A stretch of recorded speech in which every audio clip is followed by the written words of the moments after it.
तो संकल्प हो जाएगा। इसलिए भंवरा बन करके सागर की टोटी में बैठ गए और जल नहीं गिरने दे रहे। जल नहीं गिरने दूंगा, संकल्प नहीं होगा।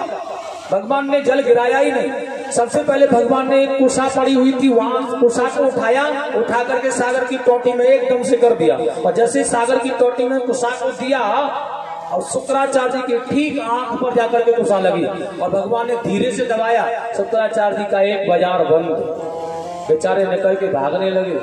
और अगर यहीं बैठा रहा तो दूसरी को भी फोड़ने में देर नहीं करेगा, ये मानेगा नहीं। निकल गए, भाग गए निकल करके। जल गिरा, संकल्प हो गया। राजा बलि, 3 पग भूमि का दान तुमने मुझे दिया है, वो अपने पैरों से नापूंगा। बताओ पूर्ण हो गया, दान नाप लिया जाए ना। राजा बलि ने कहा भगवान नापिएगा। और भगवान ने तुरणात्मक रूप बढ़ाना प्रारंभ किया। अभी तो राजा बलि घुटने डाल करके नीचे झुक करके देख रहे थे उन्हें। अभी उनके मुखमंडल का दर्शन करते करते करते करते आकाश की ओर नेत्र हो गए। पैर जमीन में, सर की चोटी आकाश में लगी हुई है।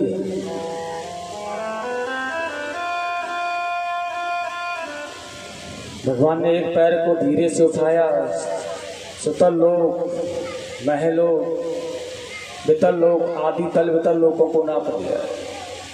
दूसरा पैर उठाया, स्वर्गलोक, यमलोक, ध्रुवलोक, महलोक, चंद्रलोक आदि लोकों को नापते हुए ब्रह्मलोक में पहुंचा दिया, जहां ब्रह्मा जी ने चांद होकर के कमंडल में रख लिया। पृथ्वी नापी एक में, दूजे में आकाश, तीजा पग अब कहां धरूं, सारे दैत्य निराश।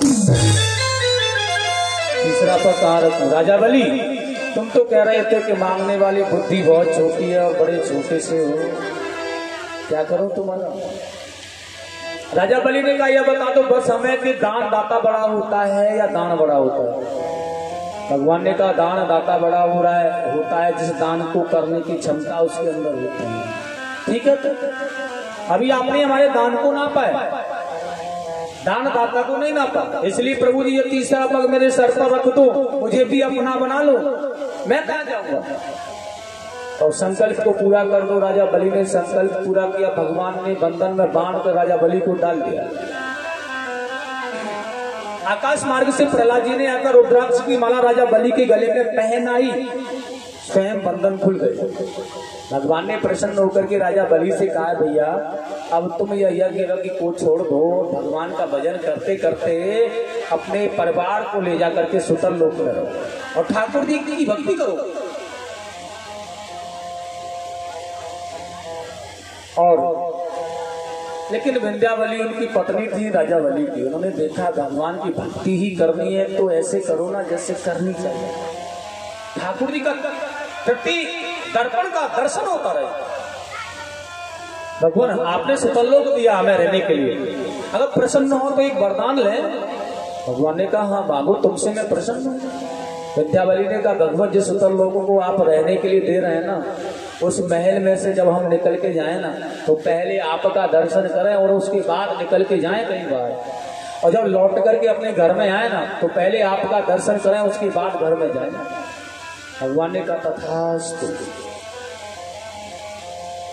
बलि को छलने आए थे छली, विंध्यावल ने छल लिया छली को। बड़ी विचित्र बात है। अब 52 दरवाजे हैं महल के, कभी यहाँ से निकलते हैं तो कभी यहाँ से निकलते हैं, कभी वहां से निकलते हैं तो कभी वहां से। भगवान को तो संकल्प है, वरदान दिया है 12, जहां से निकलोगे वहीं खड़े मिलेंगे। दर्शन देना है ना, क्योंकि दर्शन ही जब होगा तभी बाहर निकले।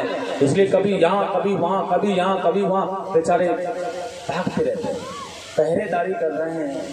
बहुत वर्ष हो गए, भगवान लौट करके नहीं गए तो लक्ष्मी जी को थोड़ा परेशानी होने लगी।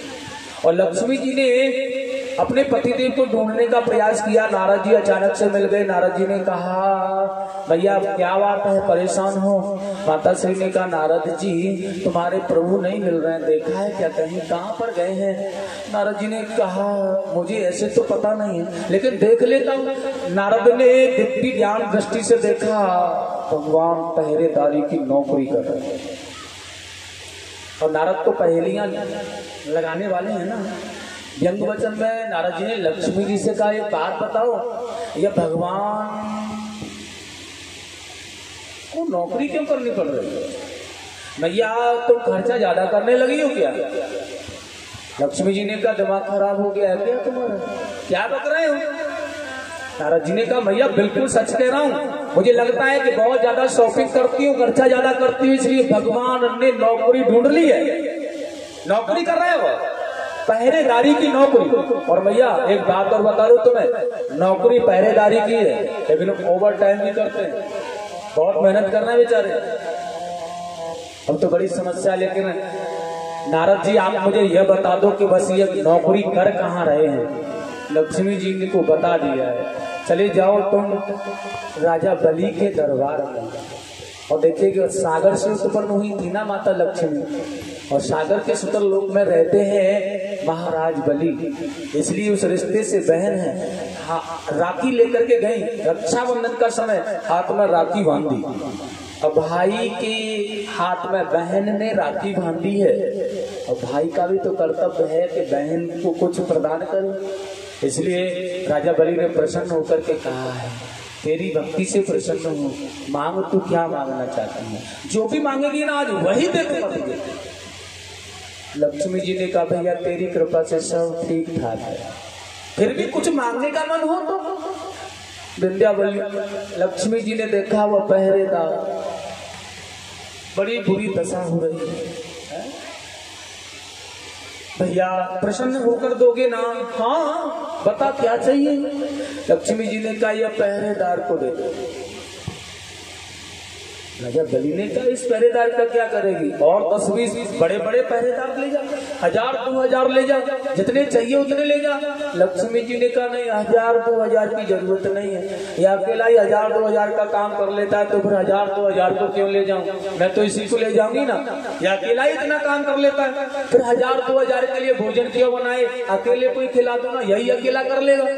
अब विंध्यावली ने देख लिया यह मानेंगी नहीं, बुला लिया, प्रभु जी आ जाइएगा, बुला करके सिंहासन पर बिठाल करके सुंदर वंदन किया है। और आज राजा बलि ने कहा प्रभु जी हम अपने बंधन से आपको मुक्त करते, बाकी आपकी मर्जी है। और लक्ष्मी जी के साथ भगवान बैकुंठ के लिए सिधार कर प्रेम से बोलेंगे लक्ष्मी रमण भगवान की, गोविंद भगवान की जय जय श्री।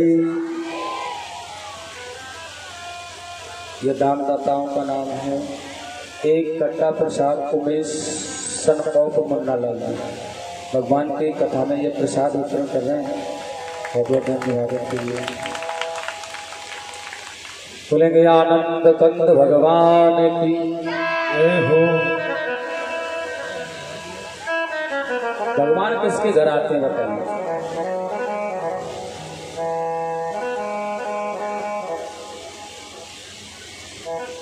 भगवान आते हैं भक्तों के घर।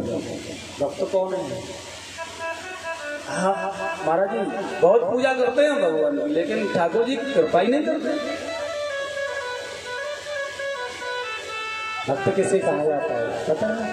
भक्त कौन होते हैं? कौन कौन है? बड़ा सुंदर पंक्तियों में सजोया है। जो भगवान का ये भजन किया करते हैं। देखिएगा आज की कथा का विश्राम यही है, कल की बड़ी सुंदर कथा होंगी और कितनी प्यारी कथा होंगी। देखिए सूर्यवंश के राजाओं की वंशावली कल बताई जाएगी। उसके बाद ही भगवान श्री राम जी का अवतार और रामचरित्र वर्णन। इतना समय रहते, इतना समय होते भगवान राम जी के चरित्र वर्णन को किया जाएगा। समय के आधार से जितना समय मिल पाएगा उतना किया जाएगा। चाहे भगवान राम और माता सीता के विवाह उत्सव या वनवास तक या रावण वध तक पहुंचे, जितना भी समय मिलेगा कल। और उसी ठीक संध्या 5 बजे भगवान कृष्ण का अवतार होगा कल। बड़ा सुंदर भाव है, बड़े सुंदर आनंद में मंगल है कल भगवान राम का जन्म। और देखिए कल भगवान राम का विवाह जनकपुर में माता सीता से, मुझे विश्वास है वहां तक तो बहुत गहराई से चलेंगे, बड़े आनंद और धूमधाम से।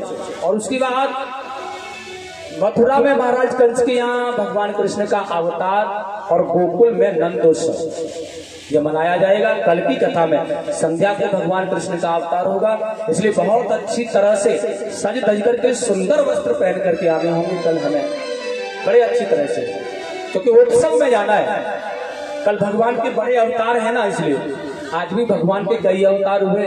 कितने अवतार हुए बता सकते हो? नहीं बता सकते। नरसिंह